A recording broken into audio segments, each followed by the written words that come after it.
I'm working on a challenge from my quilting group. We meet 4 times a year and we have a theme, and our theme this time is pockets. And I thought, I really honestly do not have time to make pockets. I was trying to work out what I was going to do, and then I suddenly thought, well, I can print the pocket shape onto some fabric. And my partner really kindly gave me some of his old shorts, which no longer fit and have all sorts of problems. And I thought, well, I'm going to use that fabric. And I've just cut myself a basic pocket stencil. So what I'm going to do is I'm just going to print these onto my small jelly plate, onto my 5x7 jelly plate. And then I'm going to just print off. And I've got next to me, I've got obviously my roller, but I also have my scrap cloth for wiping the roller off, or I can also roll it off onto a piece of this fabric. And this is a great way to use up old bits of fabric. This is a piece of old sheet. You get all sorts of interesting marks, and frankly, I find that the marks I get on these pieces of cloth when I'm using them to tidy up are often so much better than anything I plan to print. What I'm going to do is I'm going to get set up and I'm going to get started. I'm going to let the video camera run and you can just watch me, and then I'll go back through it at the end of the process and show you what I've come up with. So here we go.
So here we are about halfway through the process.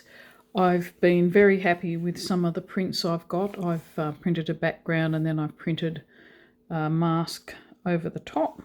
Got a lovely fun pattern with that one. But there are other pieces such as this one that really, so boring and bland. So what I'm going to do is overprint these ones and get enough pieces so I've got plenty to make my little quilt.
So here we are at the end of the session. I'm sorry it's a bit challenged to get everything in, but I'm just going to show you.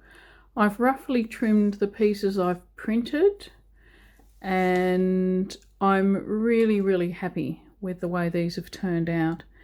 Now, unfortunately it's just started to rain, so these aren't drying as quickly as I like, so I can't really pick them up a lot.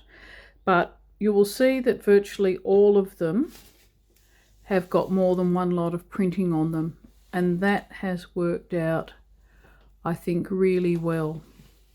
I'm very happy with the printing overall. I was having a bit of a fiddle trying to get, you know, the second prints over the top, but I managed in the end. But sadly, this is one of my favourite pieces before I made the fatal error of not quite getting that in the middle. So I'm happy with these. I'm now going to trim them up. I haven't quite decided what size I'll be making the pieces, but I will trim them up and have them ready, and when the piece is made I'll show you that. But I just love the way these pieces have come together with just the two lots of printing. I'm not too worried about it being a bit rough and ready. I'm quite happy with the overall look of the pieces. This one's still quite wet, but again, you know, the fun of the two different contrasts of colours and pattern. And this one in the middle has worked out really well because it actually had printing underneath it. So that pattern you see underneath was the original pattern.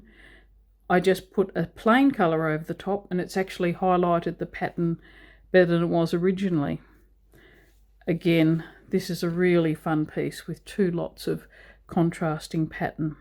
So basically I made the patterns up as I went along. I just used a Q-tip to draw into the wet paint. I'm really thrilled with the way even these plainer ones have come out. They've got texture, they've got colour, and they're all interesting.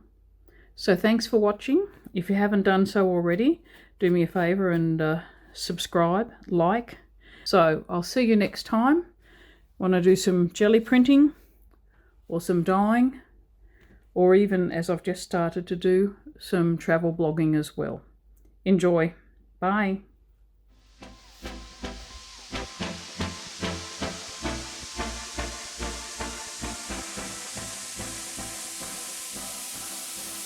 What?